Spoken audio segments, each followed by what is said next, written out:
All right, Khan. So Shalom, Shalom, Israel, Shalom to the 12 shots of Yasha Allah. Give him the course, all on the glory and praise unto the Most High God Yahweh. In the name of the Gun Sing Abishah, this is Brother Yasha Allah. Brother Abayu. Khan coming back to y'all yet another video through the Spirit Power Yahweh by Shimpa Mashiach Umalak Yahweh Shah. Um and Khan, this brother Abayev, W5 Atlanta, good brother. And we be going into through the spirit, just quickly through the spirit, touching on this topic because earlier today through the spirit I had ran into certain groups of Christians that kind of are set apart from the mainstream Christianity. They claim to be Trinitarians, but obviously they're not because they believe in something what's called the oneness doctrine, which is probably a video topic we would like to go into for the Friday night video. So stay tuned in for that. Uh, but essentially, they believe that there's a certain group of Christians walking around. Never really heard them before. It's kind of like a new thing in the earth, right? I think it might be a new thing in the earth. I'm not sure, but they call it like the Church of God, you know. But essentially, what they believe in, and I'm pretty sure this is for other people as well. Other people, just maybe individuals or whatever. But they believe that the Most High God, has a wife that's not Israel, a literal wife, you know what I'm saying? Which is just madness. All right, because we know that Israel is likened onto the Most High's wife. But it's not necessarily a literal thing. It's more so a thing of the Most High expressing his love wherewith he has love for Israel, right? It's not, more so a literal thing, it's more so a spiritual thing. And the Lord calls us his wife, okay? Because again, a man and his wife, they do certain things that, what I'm saying, obviously the Most High is not doing with Israel. All right. We don't have to get into the specifics of that. But he calls Israel his wife for particular reasons. We're going to go into those reasons. We're going to go through the precepts to see if the Most High has a wife up there in the third heaven. All right. A literal wife up there in the third heaven. Or is he more so talking about Israel on a more spiritual level? All right. More metaphorical level. So with that, we want to kick it off. All right, we want to kick it off with what? All right, let's kick it off with the book of Isaiah, chapter 54, verse number 5. Right? Actually, let's start at verse 4. Right? Come, you want me to read? Yeah, Con, you can. This is the book of Isaiah, chapter 54. You said verse 4. Con, yep, let's start at verse 4 through the spirit. Isaiah, chapter 54 and verse 4. Fear not, for thou shalt not be ashamed, neither be thou confounded, for thou shalt not be put to shame, for thou shalt forget the shame of thy youth, and shalt not remember the reproach of thy widowhood any more. Right, so the Lord is talking about the widowhood of Israel. What is the widowhood? Well, widowhood meaning that your husband is dead, right? Your husband is dead, or your husband is gone. You're a widow through the spirit. And the Lord is talking about you're not going to remember the reproach of your widowhood anymore. That's not a literal thing. Obviously Israel is likened onto a woman. Actually, before we get there, let's go to the book of Jeremiah 6 and verse 2. Right?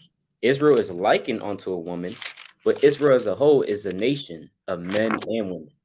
So you can't just, make a whole doctrine off of this and just get bugged out with it. Because remember, we know that the Lord speaks in similitudes, right, by the mouth of the prophets, as it says in the book of Hosea, right, 13, actually, Salakia, or 12. I'm going to just pull that real quick for the sake of it, and we can get that precept. Hosea 12 and 10. I have also spoken by the prophets, and I have multiplied visions and used similitudes by the ministry of the prophets. So the Lord, he uses similitudes by the ministry of the prophets. So it's a similitude, it's a vision. It's Salakia, not a vision, but it's a similitude. A similitude basically going into a metaphor is the same thing. A metaphor, like how we learn in school, metaphors, similes, things to be compared to one another. All right. It's a type of literary device if you want to get technical. All right. But let's go back to that in what I call Jeremiah. Let's go to Jeremiah 6 and 2. You can read that. This is the book of Jeremiah, chapter 6 and verse 2. I have likened the daughter of Zion to a comely and delicate woman. Yeah, so the daughter of Zion, I mean, Zion is a comely and delicate woman. On one fold, this is talking about all Israel. Israel is likened onto that woman. That's why when you go to certain books in Revelation 12, it'll talk about the woman that had the sun and the moon in her subjection with the 12 stars is going into Israel. All right. But let's go back to that in Isaiah, and then you got it. Let's go to Isaiah 54 and verse 5. Right. This book of Isaiah, chapter 54 and verse 5. For thy Hmm. maker is thine husband, the Lord of hosts is his name, and thy Redeemer, the Holy One of Israel, the God of the whole earth shall he be called. Right. Read on. Verse 6. For the Lord hath called thee as a woman forsaken and grieved in spirit, and a wife of youth, when thou hast refused, saith thy God.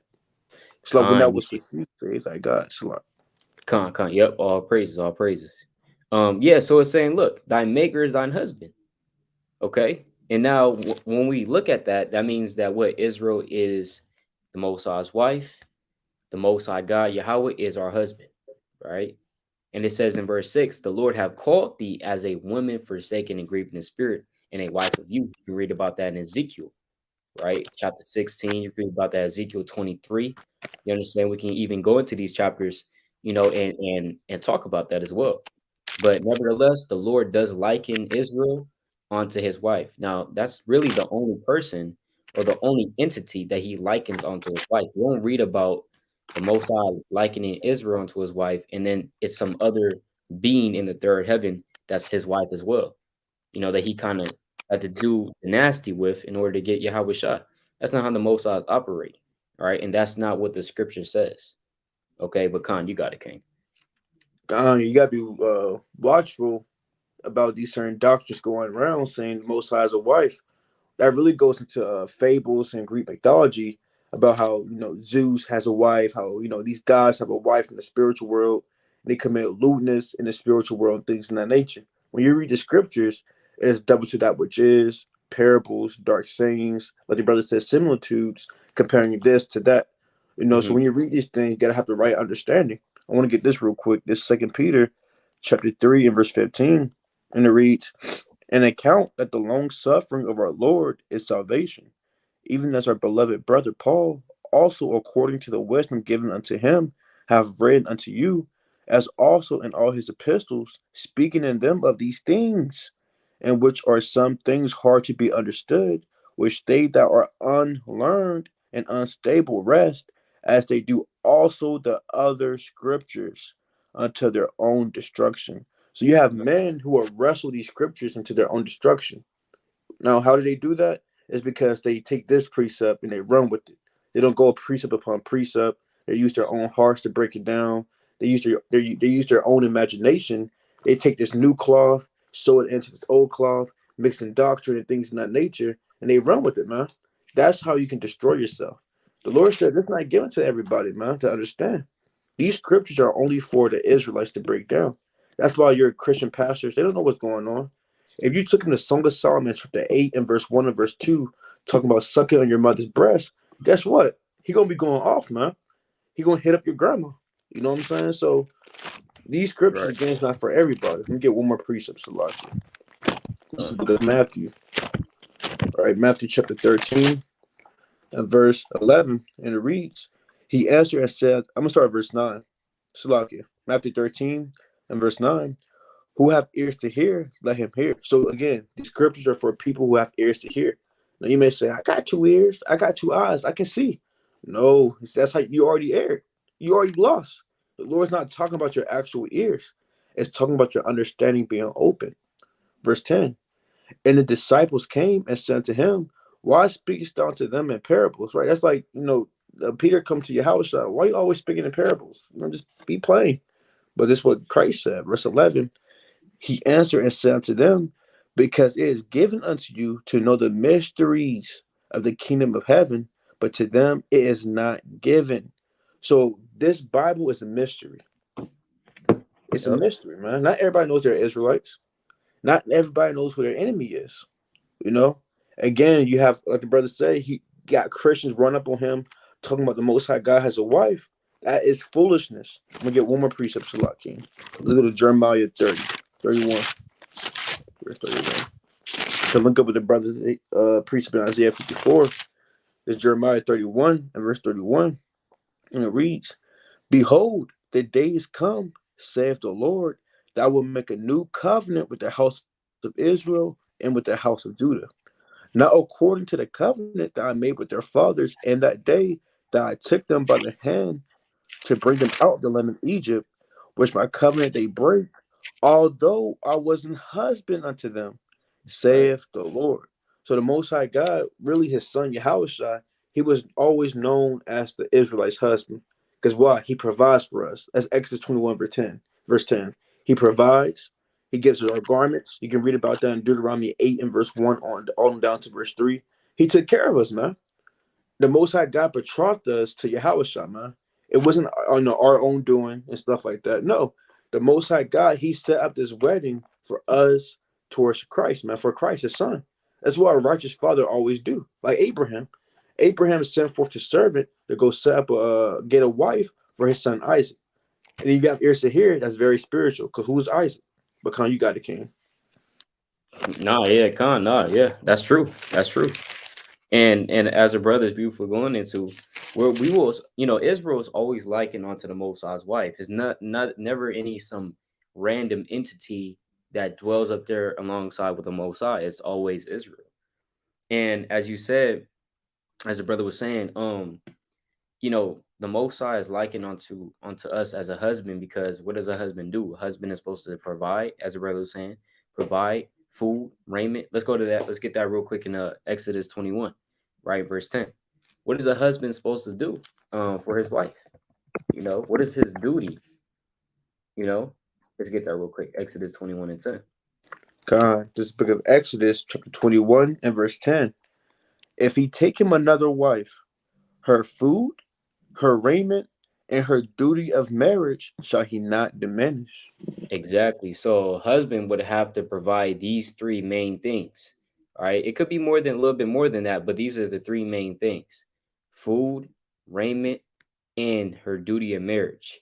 All right. We already know what that is. So the Most High, He does that to us. He does that for Israel. He provides us food, both physical and spiritual. Right. That physical bread and that spiritual bread. It's not said in the Lord's Prayer, Matthew chapter 6. Give us this day our what? Our daily bread, which is a physical thing and also a spiritual thing, right? Her food, her raiment. What's that raiment? You know what I'm saying? Being clothed upon. You understand? The Lord gives us this spiritual clothing, which is this truth. The Lord said in the book of Song of Solomon, I have put on my coat, how shall I take it off? Right? You know what I'm saying? So we have put on this truth. The Lord has put us, gave us garments on a physical level. Like this day, the Lord gave me this, man.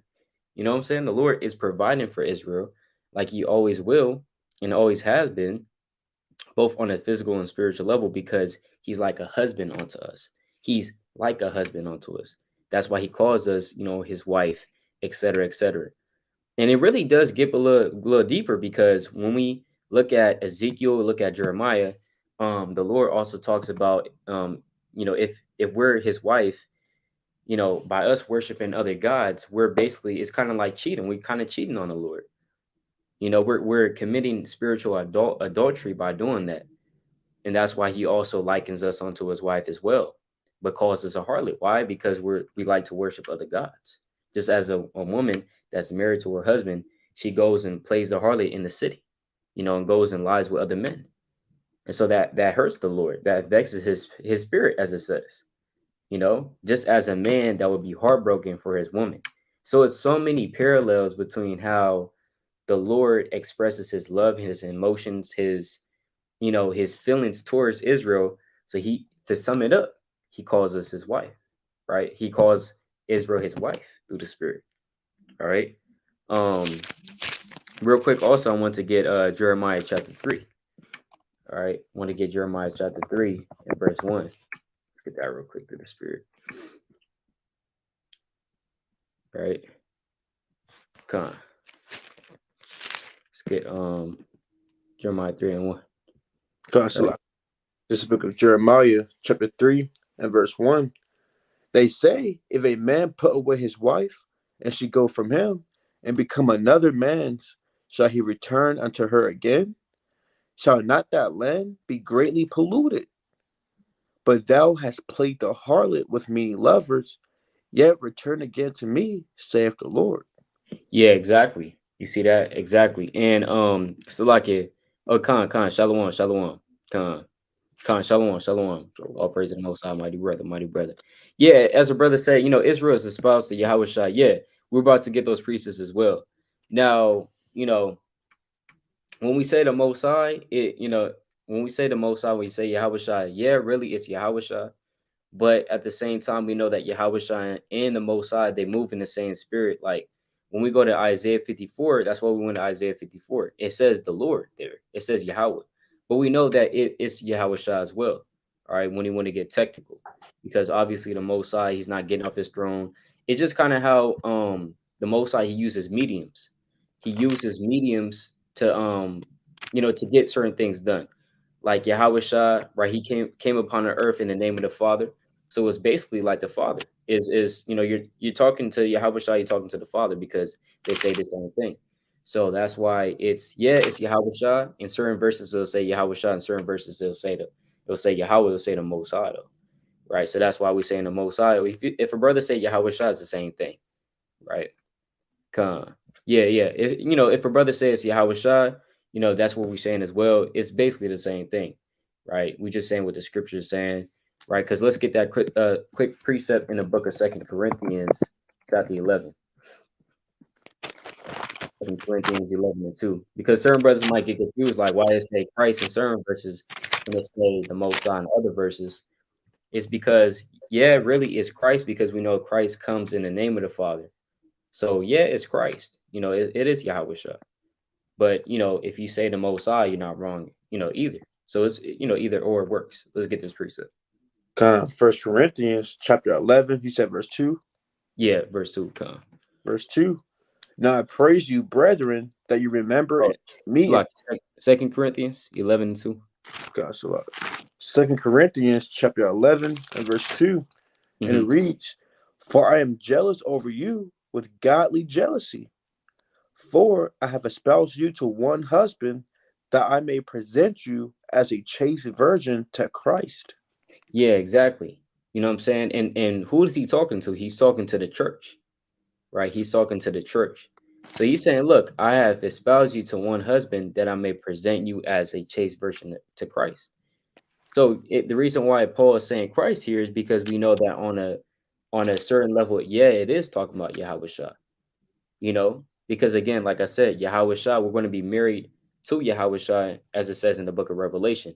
But we also know that, plenty of times the Most High and Yahweh Shah, I mean, they in the same spirit. So when it says that we're married to Yahweh Shah, we're married to the Most High, it's one and the same. You understand? And so when he's talking to the church, he's saying, I have espoused you to one husband that I may present you as a chaste virgin to Hamashiach. Because we know that the church in Christ, let's get that precept real quick in Ephesians, and then you got it. Let's go to Ephesians 5, right? Ephesians chapter 5 and verse number 22. We're going to read down to the Spirit. This book of Ephesians, chapter 5, and verse 22. And it reads, Wives, submit yourselves unto your own husbands as unto the Lord. For the Con. hu- Oh, Slaki, yeah, no, yeah, as it's saying, why submit yourselves unto your own husbands as unto the Lord, meaning submit to your husband as you would submit unto the Lord, right? Now, even in this footnote right here, it says what? Marriage like Christ and the church. So marriage is likened onto Christ and the church because it's one and the same. It's likened onto it because it's like I said, it's one and the same. Christ is the head of the church, as it says in multiple accounts, Colossians, Ephesians. Christ is the head of the church, right? But let's keep going, right? Let's keep going. verse 23. For the husband is the head of the wife, even as Christ is the head of the church, and he is the Savior of the body. Therefore, as the church is subject unto Christ, so let the wives be to their own husbands in everything. Husbands, love your wives, even as Christ also loved the church and gave himself for it, that Right. he might sanctify and cleanse it with the washing of water by the word. Right. Now, skip down to verse. Let's see here. Skip down to verse 30. Verse number 30. Ephesians 5 and 30. For we are members of his body, of his flesh, and of his bones. For this Uh, cause shall a man leave his father and mother, and shall be joined unto his wife, and they two shall be one flesh. right. This is a great mystery, but I speak concerning Christ in the church. Yeah, you see that. So all this that he's speaking about, right here, when he's talking about men loving their wives of their own bodies, right? When he's talking about the church is subject unto Christ, so let the wives be to their own husbands and everything, is because Christ is acting as our husband, right? So just as the wife has to be subject in whatever the husband tells her to do, right? It's the same thing for us with Hamashiach, right? Because he is our head. Paul teaches that in 1 Corinthians 11 and 3. Everybody knows that precept, right? So since Christ is our head and he's our husband, we have to be subject unto everything that he says, because guess what? Just as a husband would give his life for his wife, same thing that Christ did for us, right? As it says right here, even as Christ also loved the church and gave himself for it. You see? So it's so many parallels between us, the church, which is Israel. And this is how you know this is, the church is Israel. Because remember, we was going into Old Testament, it's always referring to as Israel, as the church, or Salakia, as the Lord's wife. So Paul now equates the church to Israel, and we know that Israel is the bride or the wife of Yahweh Shah, right? But Khan, you got it, King. Kind of just get a quick precept on that. This John chapter 3 and I'll start verse 26. And they came to John, this John the Baptist, and said unto him, Rabbi, he that was with thee beyond Jordan, to whom thou bearest witness, behold, the same baptizes, and all men come to him. John answered and said, a man can receive nothing except it be given him from heaven. Salakia, this kind of messed up. I think it says, to ourselves. What does it say? It says, ye yourselves bear me witness that I said, I am not the Christ, but that I am sent before him. So John, he was sent before Christ. John was on the earth before Christ. Verse 29, he that hath the bride is the bridegroom. Right. So who's the bride? Israel's the bride. Let me get that precept real quick in Revelation chapter 19. Well, I didn't want to jump the gun, but this book of Revelation, chapter 19, and I'm going to start at verse 7, and it reads, let us be glad and rejoice and give honor to him, for the marriage of the Lamb is come, and his wife hath made herself ready. Now, notice when you read John chapter 1, who was called that Lamb? Christ was called that Lamb, man. But it says, I'm going to read it one more time. Let us be glad and rejoice and give honor to him, for the marriage of the Lamb is come, and his wife hath made herself ready. So John the Baptist, his main mission was to get Israel ready for Christ.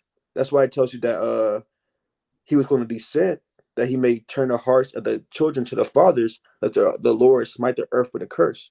So John's main mission was to get our hearts right and get prepared, as for our husband, which is Yahweh Shah. Verse Hmm. 8.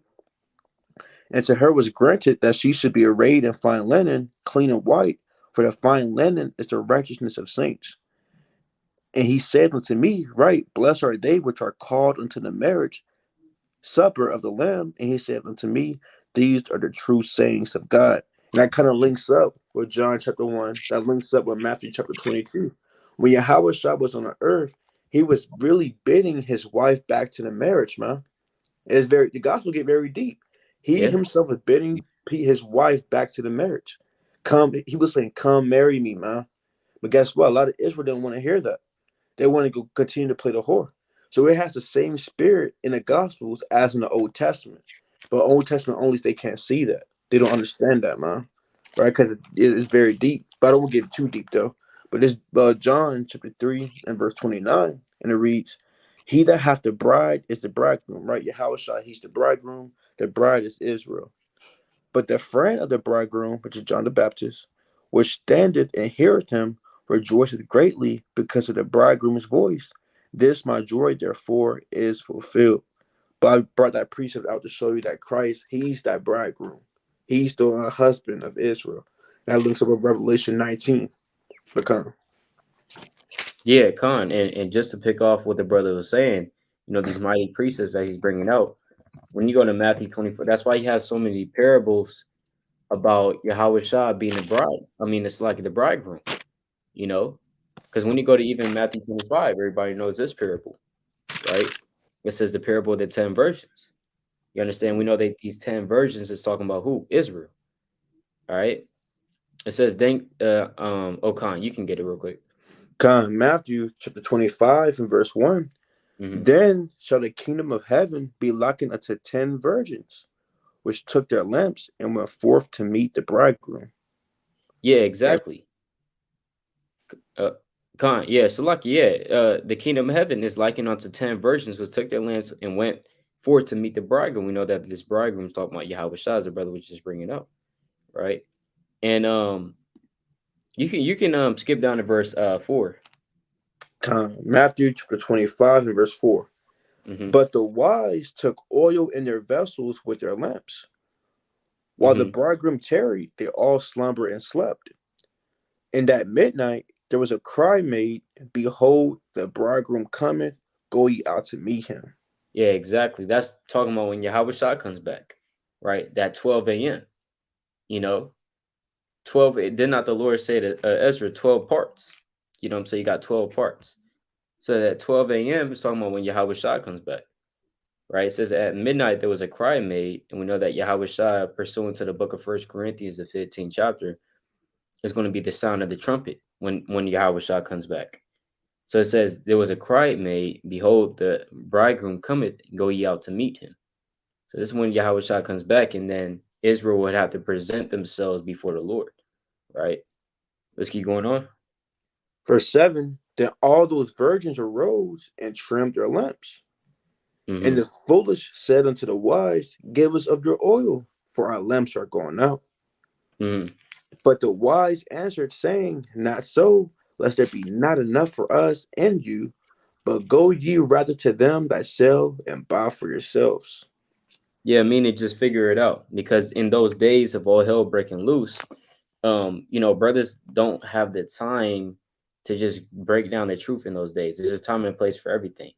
So these are the times in which you're gathering up stones right now. Trying to gather up stones, trying to build this kingdom of Yahweh Shem Shah any which way we can.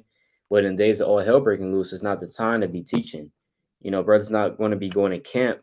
When you got martial law being implemented, it's just not. That's not the time and the place. That's going into. But that's not really the point. The point is in. Let's just keep going, right? Verse 10. And while they went to buy, the bridegroom came, and they that were ready went in with him to the marriage, and the door was shut. Yeah, and the Lord shut the door.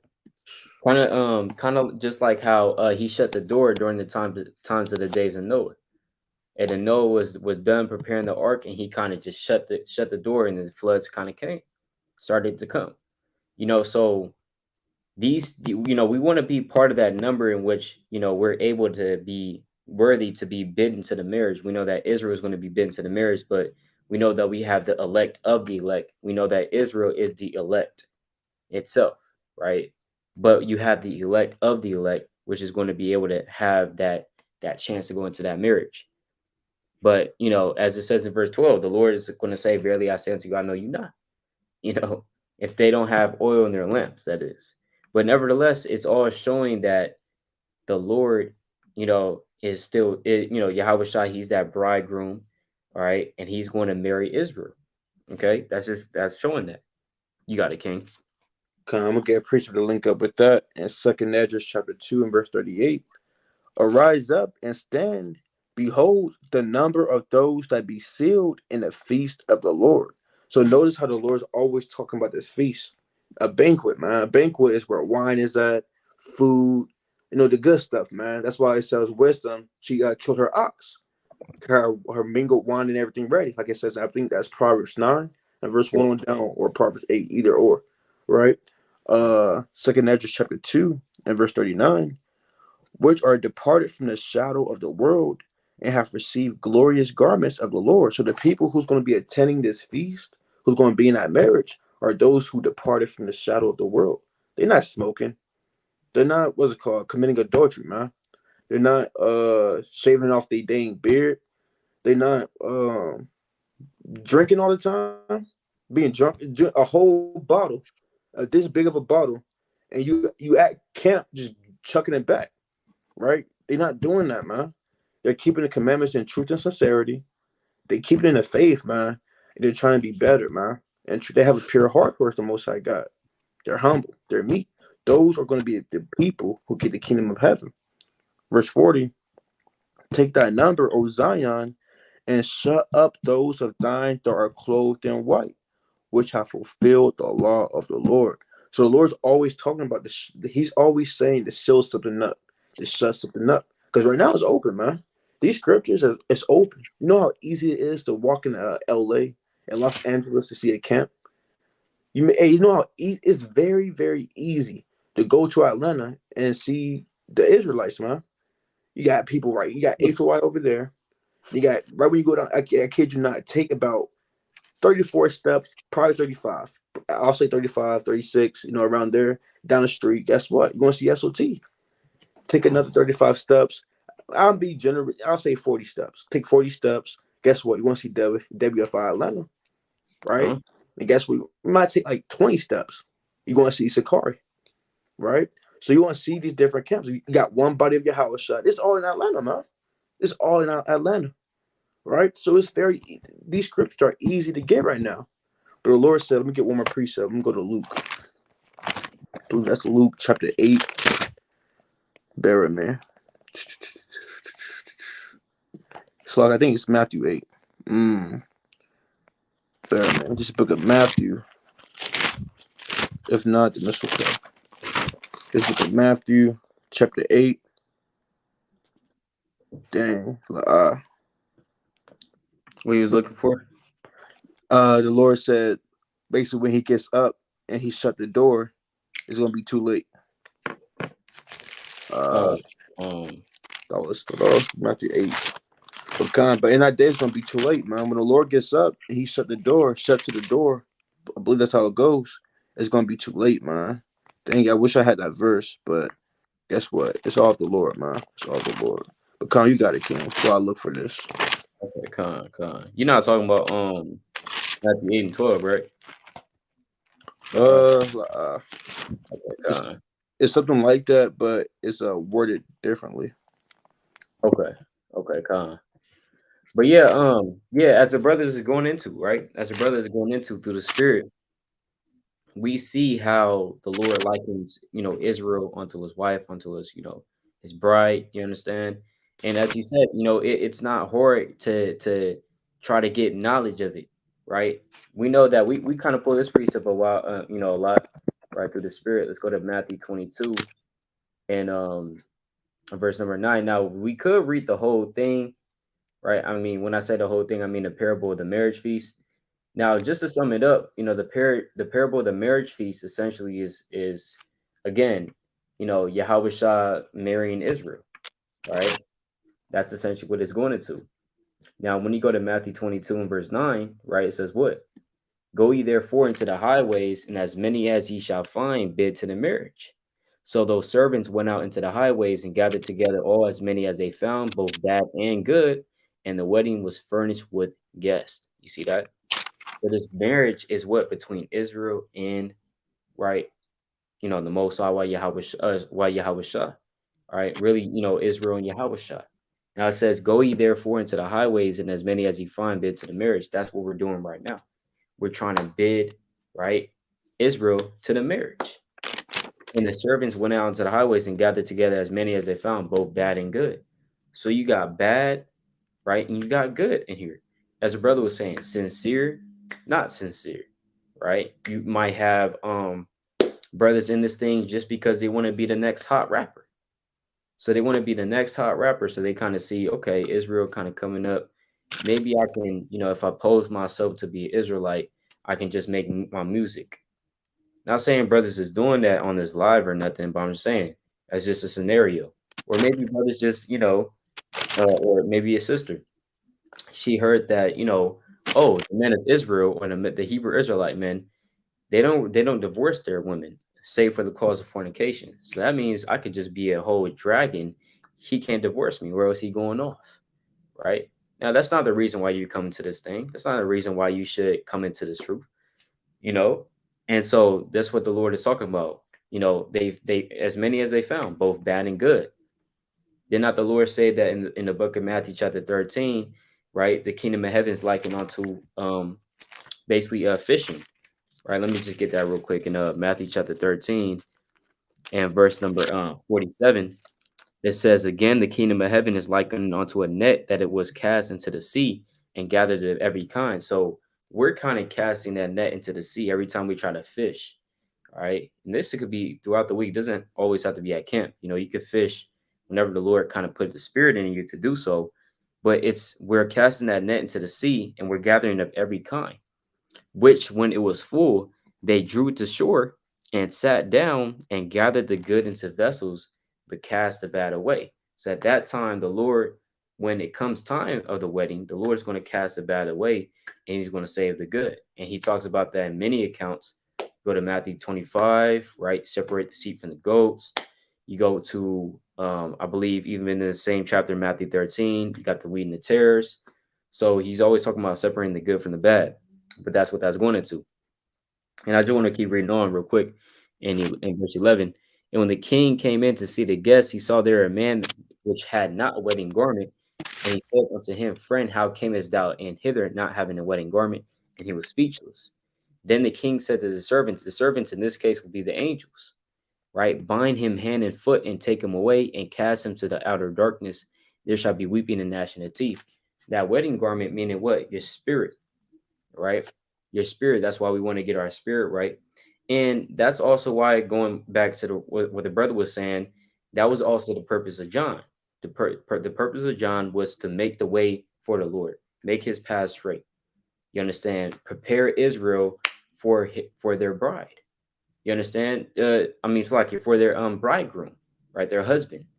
You know, because even on a physical level, when a marriage happens, a marriage ceremony happens, the bride is usually, what I'm saying, in the room. She's there with her maidens, you understand, making her beautiful.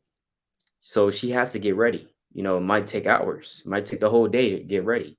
She's putting on her, her dress, might take about 3, 4 women to try to, put on her dress because it's so big or whatever, trying to adorn her with goodly perils. And because again, this is the Lord's wedding. All right. You know how the Lord get down, man. You know how the Lord get down, and all this that we're saying is all similitudes. It's all metaphoric, right? Israel as a whole can't come together because we know, like I said, we're a nation, right, of multiple people. So it's all similitudes that we're saying. But if we're talking metaphorically, the Lord's going to get down. The Lord is going to marry a beautiful woman, right? Um, so the woman has to adorn herself even on a physical level. Okay, she has to get ready. Then she presents herself before her husband. But if she's presenting herself as, she's not having a wedding garment on, she got all these stains on her and this and the third, the Lord is not pleased with that, right? The Lord's not pleased with that. She kind of got one foot on, one foot off, or it's like a shoe on, the other shoe is kind of gone somewhere, right? A half her face is just madness. Her hair is all over the place. Lord's not dealing with that, you know. And on the spiritual level, what that means is, we don't have our spirit correct. We're not doing the things that we should be doing, right? But Khan, you got it through the spirit. God, look at what you said. The Lord is forming the man is, men and women is truth for that wedding day, man. It takes time to get ready for a wedding. You don't just wake up and now you're at the wedding. You got to wake up, for the Lord willing, you pray. But, you take a shower, you get ready, might put the oils on, for a man, you got a nice suit on. The thing that, men in the world, they got that tight suit and that tight pants on. They can't walk really, right? Like Yeah. women, they take a long time to get ready. Already, just to go to the store, they take 3 hours to go to the store closed. So how much more for a wedding? You know what I'm saying? So they getting ready. They doing the makeup, the eyelids, right? They doing all these different things. That's on the carnal level. How much more for Yahweh Shai? I mean, the Most High God's Son, man. Right? The Lord, the Most High God, He's perfecting us in a short time, but fulfilling a long time. Like it says right here in Wisdom of Solomon 4 and verse 15. So like 4 and let me see, verse 13. It reads, He being made perfect in a short time fulfilled a long time. So the He is talking about Enoch. It says He being made perfect in a short time. So what? Brothers been in truth for 3 years, 4 years, 5 years. That's really a short time, man. Our forefathers, they was living for hundreds of years when you read Genesis, man. They was living for 100 years, no 80. That's a long time in the truth. Imagine you knowing that you can't do certain things. You're keeping the commandments for 80 years. And that's a short time, man. So how much more for only 3 years, 5 years? You got brothers and sisters that been in the truth for 5 years. Guess what? That's a short time, but it feels like a long time, man. It feels like a long time, but really it's a short time.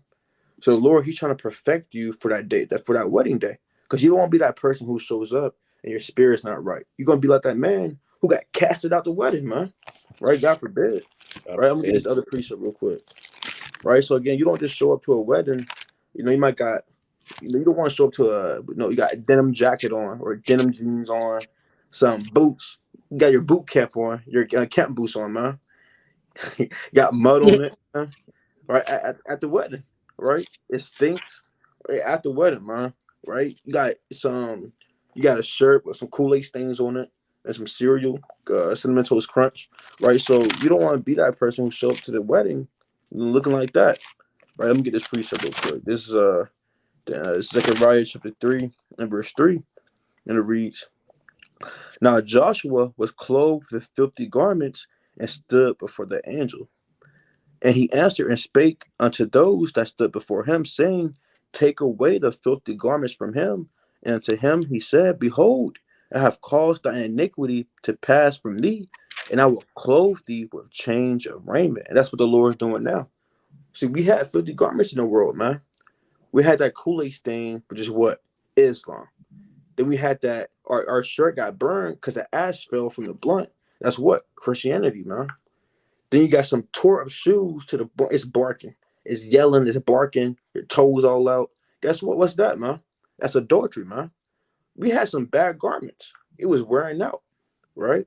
Verse 4, verse 5, so and I said, Let them set a fair mitre upon his head. So they set a fair mitre upon his head and clothed him with garments. And the angel of the Lord stood by, and the angel of the Lord protested unto Joshua, saying, Thus said the Lord of hosts, if thou wilt walk in my ways, and that I will keep my charge, then shalt thou judge Slack it, then thou shalt also judge my house, and shalt also keep my courts, and I will give thee places to walk among these that stand by. Right. So basically, before you can approach the Lord, you have to have that right clothing on, man. You can't just appear before the Most High God stinking. You stink. You haven't took a shower in 3 days. You just been outside. Even your mom tells you that. You're over here playing basketball all day. You're on a monkey bar. You're swinging. You're going down the slide. You're playing with your friends, playing throw them up, bust them up. You got grass all in your head. You know how it was, man. You go inside the house, trying to get something to eat. You trying to, open the refrigerator. She hit your hand till you smell like outside. Go take a shower before you can eat the spaghetti. You know, right? So if your mom says that, how much more the Most High God? I'm gonna get one more Salakia. I want to get the Revelation. I'm gonna get two more Salakia. I'm gonna get Revelation chapter 16, verse 15. Reads, Behold, I come as a thief. Blessed is he that watcheth and keepeth his garments, lest he walk naked and they see his shame. Now that garment again, it's not talking about this, man. That you got off of Etsy for $25 plus shipping. It's not talking about this garment. The garment, like the brother said, talking about your spirit, your spiritual garments, man. You don't want to be caught naked. Because Adam, guess what? They try to clothe themselves with the worldly things, right? You Hmm. don't want to have a covering of what's called Islam. Christianity. You don't have a covering of Islam. something in the world, man. Yeah, Islam. You don't have a covering of these different ideologies in the world. Science, man. A lot of people, they're covering is science. Yeah, I Yep. believe this. I believe that. That's a false covering. This covering that you should have is the truth. Let me get one more. Somebody. Let me get classic Ecclesiastes, chapter 9, and verse 8.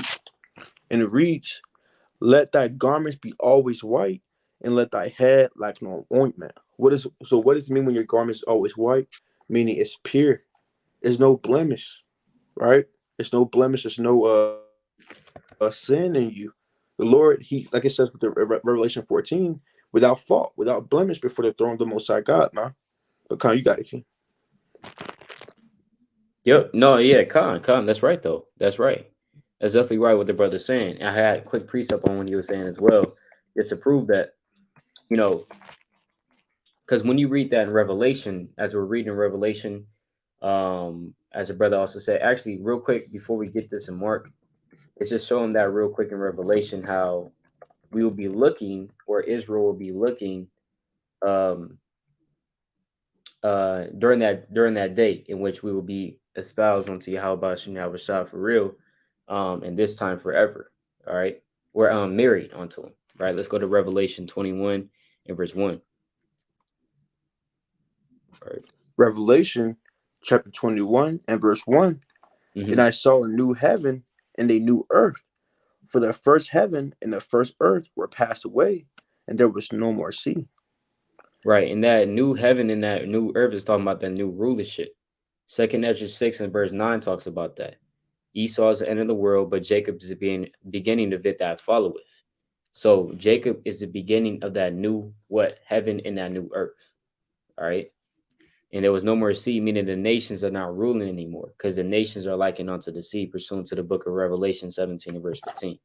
Right. Let's keep reading it though. Verse 2, Revelation 21 and verse 2. And Mm-hmm. I, John, saw the holy city, New Jerusalem, coming down from God out of heaven, prepared as a bride adorned for her husband. Yeah, you see that? Let's go to verse 3 though. Verse 3. And I heard a great voice out of heaven saying, behold, the tabernacle of God is with men, and he will dwell with them, and they shall be his people, and God himself shall be with them and be their God. Yeah, yep. I think that's really all I wanted on that one.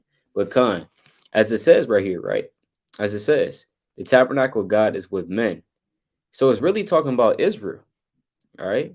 And he will dwell with them, and they shall be his people, and God himself shall be with them and be their God. In verse 2, it says, New Jerusalem coming down out from heaven, God from of heaven, prepared as a bride adorned for her husband. So Israel, as John is describing, Israel is going to be, looking, and as he's saying this, he's speaking in a metaphorical sense. He's speaking in a, in the spiritual sense. All right. And so Israel, guess what, is going to be looking brand new for real. Brand new. When you go to the book of Ezekiel, chapter 16, the Lord talks about how when he found Israel, Israel was forsaken, but he decked her. Right. Let's get that real quick in the book of Ezekiel, chapter 16, real quick. Now, really, if you want to understand the depths of Israel's relationship with the Most High, in the sense of them, the Most High being our lover or our husband through the Spirit.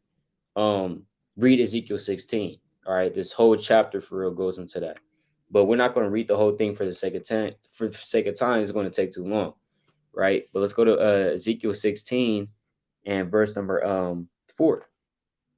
This book of Ezekiel, chapter 16 and verse 4. And as for thy nativity, in the day thou was born, thy navel was not cut, neither wast thou washed in water to supple thee. Thou was not salted at all, nor swaddled at all. None I pitied thee to do any of these unto thee, to have compassion upon thee. But thou was cast out in the open field to be Slakia, to the loathing of thy person in the day that thou was born. Yeah, so the Lord is talking about our birth as a nation. He's looking at Israel. Nobody really, cares about Israel for real. You know, we're in damn Egypt. You understand? No one's really paying attention to Israel, right? We were in a lower state. That's really what it's also talking about as well. We were in a lower state. Nobody pitied us, right? All these nations from the start didn't pity us. You know, let's go to, but let's keep reading on, right? God. Verse 6. And when I passed by thee and saw thee polluted in thy own blood, I said unto thee, when thou wast in thy blood, live. Yeah, Mm, I said unto thee, when thou wast in thy blood, live. yeah. You see how the Lord is a Jake too, though, Yeah. man. Mm-hmm. Right? Hey, man, that's how Jake. That's how Jake talk. Right? Mm-hmm. That's how Jake talk. We don't really have to get too deep into that. Right? But that, I mean, but it just show you how the Lord is not a white man. All right. But kind of let's keep reading. Verse 7. I have caused thee to multiply as the bud of the field, and thou wast increased and waxen great, and thou art come to excellent ornaments. Thy breasts are fashioned, and thy hair is grown, whereas thou wast naked and bare. Right? Now, when I passed by thee and looked upon thee, behold, thy time was the time of love, and I spread my skirt over thee, and covered thy nakedness. Yeah, I swear unto thee, and entered into a covenant with thee, saith the Lord Yahweh, and thou becamest mine. Yeah, and there you go.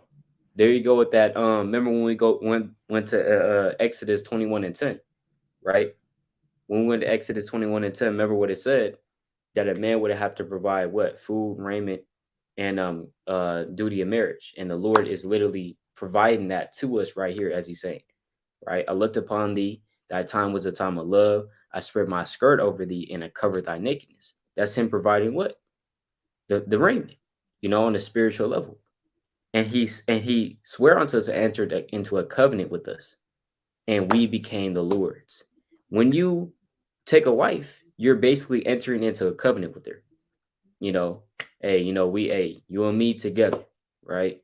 We're together, and you make that covenant, and that's why you have what? The token of virginity, because that token of virginity would, pursuant to the law in Deuteronomy, it would seal that covenant, right, or the consecrate it, you know, or just really the act of, laying with each other that would consecrate the marriage. All right. But that token of virginity is like a physical token of it, that this woman is espoused to the certain man, right? Because guess what? The blood is here to show it. And when you look on the spiritual level as well, the Lord entered into a covenant with us by what? By blood, by sacrifice, right? When you read that in the book of Exodus, Moses sprinkled the blood upon the children of Israel, and we entered into a covenant with the Lord, right? So it all ties in, and it all ties in for real, right? But let's just get down to verse 11 for the sake of time. So it's Ezekiel, showing you the Lord is clothing us, but constantly. Ezekiel chapter 16 and verse 11.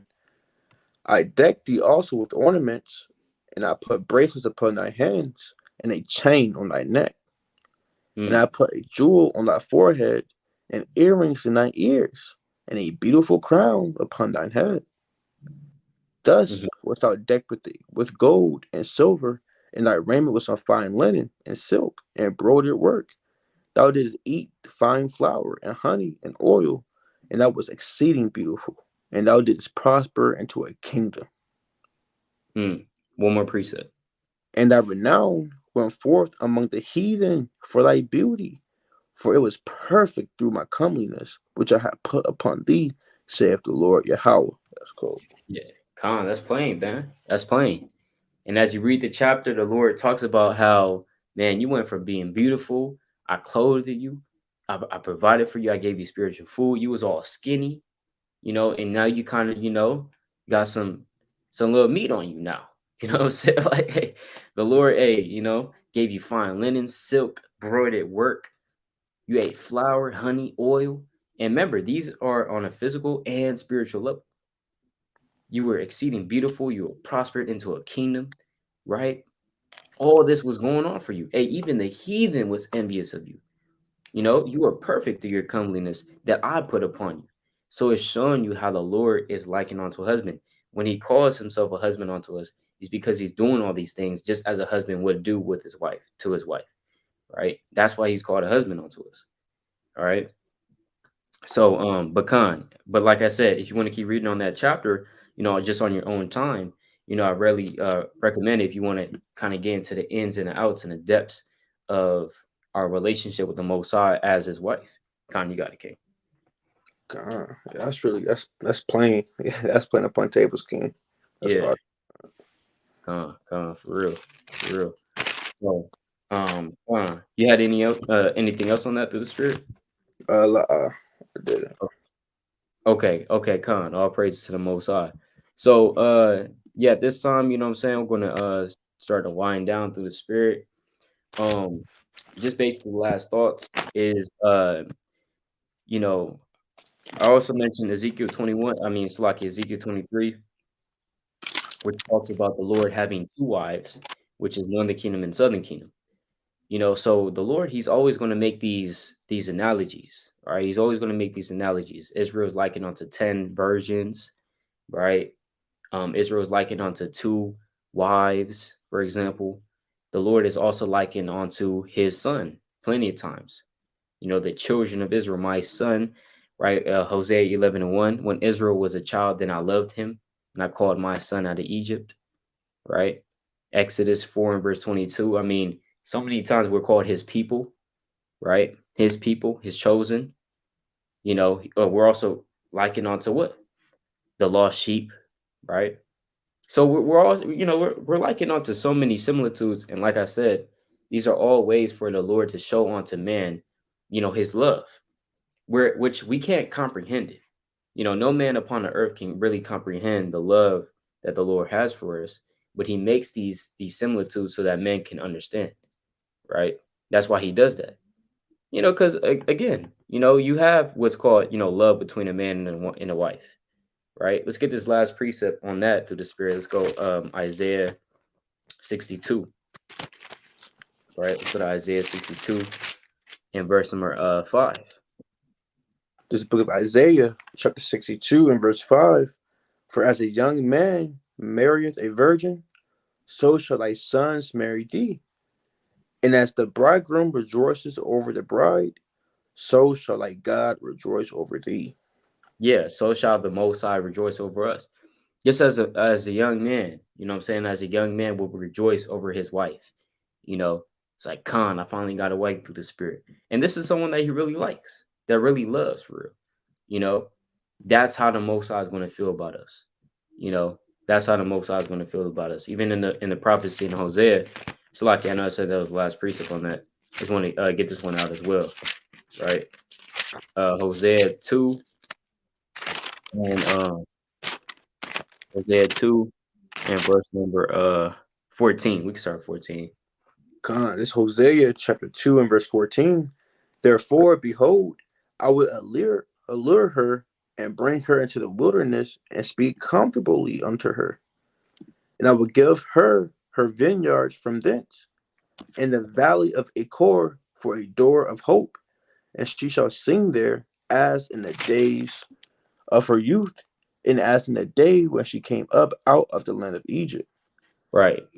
And that's talking And about it's like when it says the wilderness, talking about the second wilderness. All right, it's talking about the second wilderness, Lord willing, we can make it there. Lord said He's going to speak comfortably unto Israel, right? He's going to speak comfortably, you know, just as a husband might speak comfortably unto his wife. Man, he's not going to be shouting at her.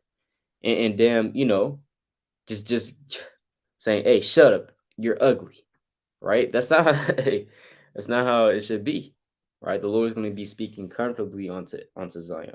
You got it, King. In verse 16. verse 16, and it shall be at that day, saith Yahweh, that thou shalt call me Ishi, and shall call me no more Baali. Yeah, Ishi meaning my husband, right? And thou shalt call me no more Baali, meaning my Lord.